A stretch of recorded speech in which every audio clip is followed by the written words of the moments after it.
one that made me cry a lot. It was a poem I'd written, actually, and it was a long poem, and so I would read it, and I would just let myself cry uncontrollably as I was reading it, and like have a hard time getting through it. I just partly because I just really liked watching the audience get really uncomfortable.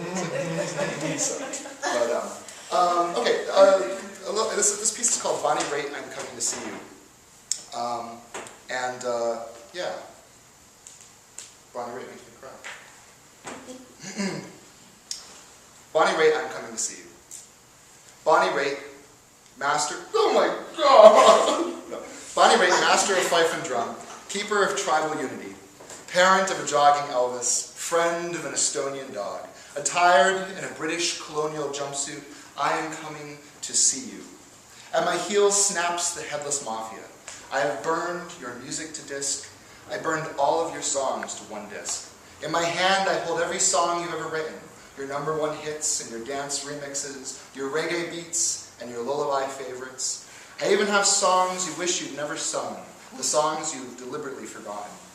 We will listen to those songs together, to all of your songs together, and I will tell you everything that I have waited to tell you.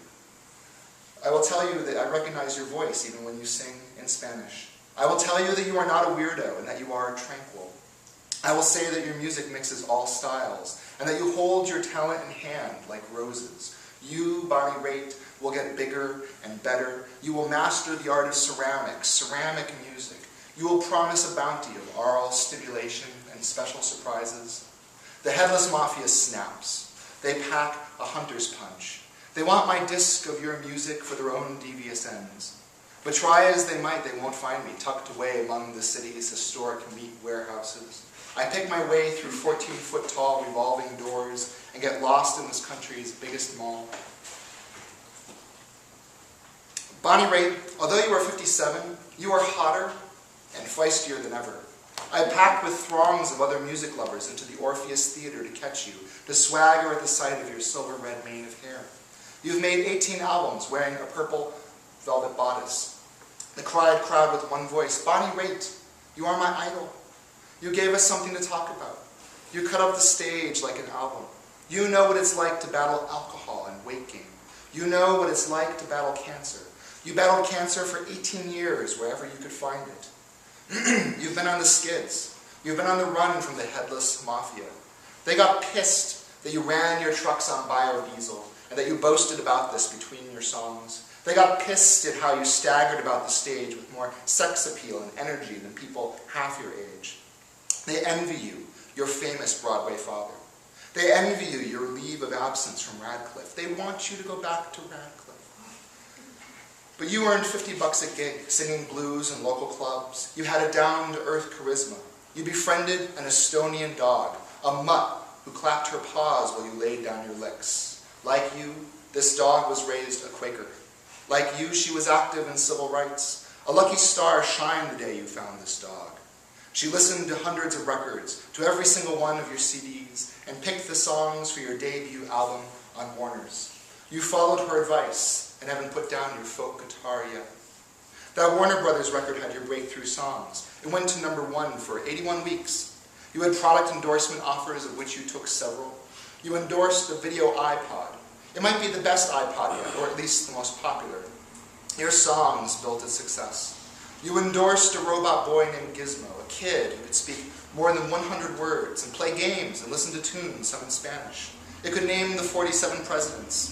Everyone wanted a Gizmo for their family, but sadly, Gizmo was only a fiction. Our world wasn't ready. Parents who couldn't buy Gizmo grew enraged. They responded in kind to these emotions. That was when you met the headless mafia. Your fans took out a contract on your life. They wanted no more songs about an ideal robot boy, songs that caused only pain. They wanted to rend you limb from limb. Enraged, they threw sticks and stones at you as you played. But your beautiful music caused their aim to fail. They didn't hit you. You turned your back on your fans and you disappeared. You floated downriver to the Mediterranean shore. You went to Spain and disguised your voice with Spanish. You abstained from sex and refrained from eating eggs. You sang, "What am I? Some kind of weirdo?" Your Estonian dog brought you dulce de leche ice cream.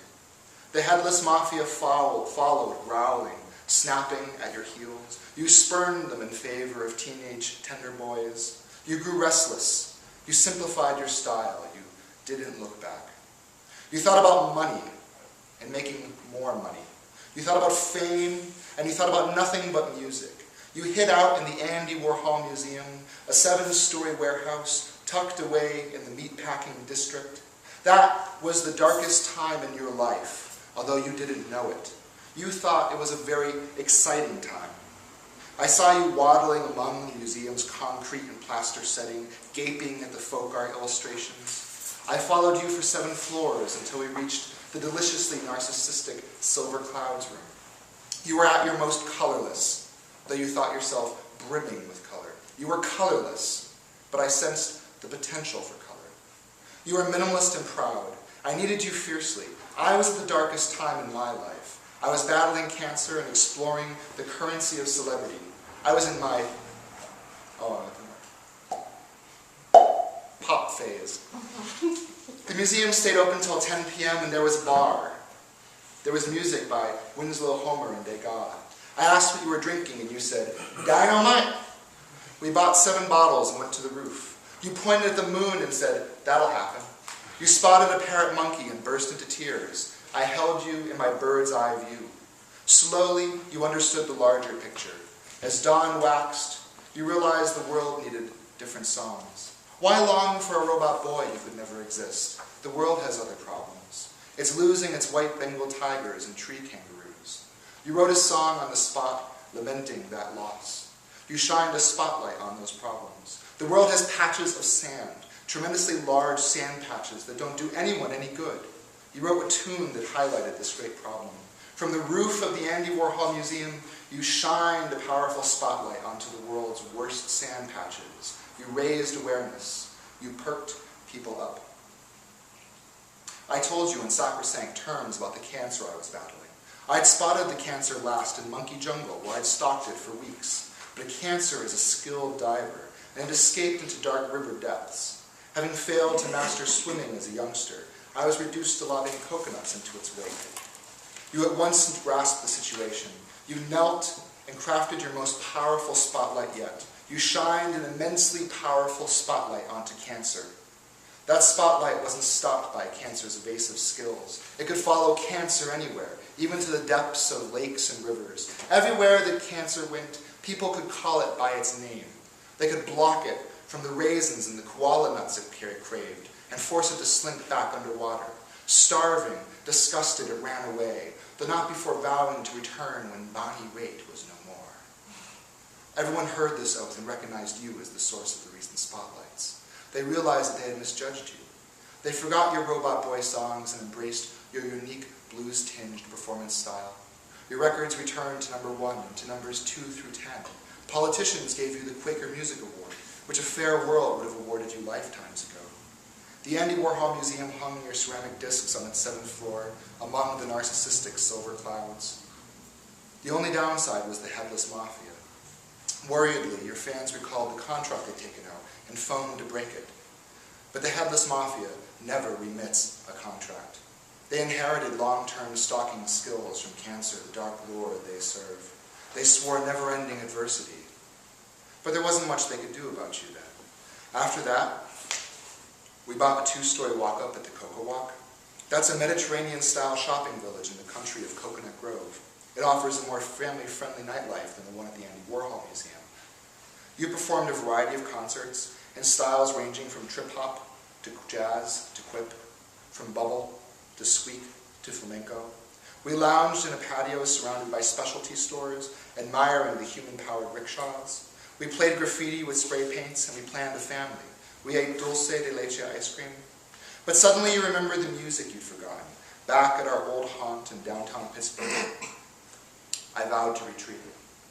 I stole away one moonlit night, and without a backward glance returned to the Andy Warhol Museum, scaling its 7 floors of Heinz boxes and Super 16 films of frayed Bohemia. In the room filled with free-floating mylar balloons, I found your ceramic discs. 18 records, ranging from doo-wop to gospel. I plugged in my video iPod and backed up your songs, then burned them all to one disc, every one of your songs, including the forgotten ones about Gizmo. Bonnie, they're wonderful songs. They promise a bounty of oral stimulation. I hold them in hand. They fit in my hand like roses. With your songs in my hand, Bonnie Raitt, I am coming to see you.